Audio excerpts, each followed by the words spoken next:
Assalaamu calaykum waraxmatullaahi wabarakaatu. Kusoo dhawaada Saasi Media iyo RHCB. Anigoo Faadimo Ciise ah waxaan idinla socodsiinayaa qaybtanadii sideedaad ee shaacinta khuraafaadka COVID-19.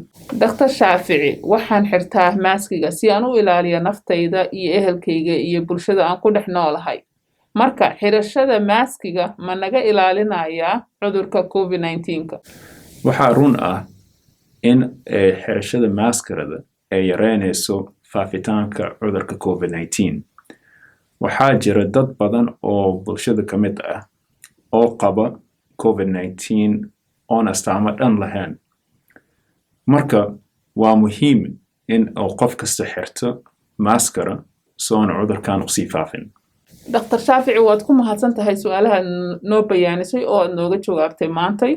Bulshadana waxaan u sheegaynaa dhammaantiin inaad dadaashiin oo taxadartiin oo aad markasta maskigiina xiratiin, gacmaha iska dhaqdiin, meelaha dadku isugu imaado kulanka la yareeyo, iyo haddii aad xanuunsan tahay inaad gurigaaga iska joogtid.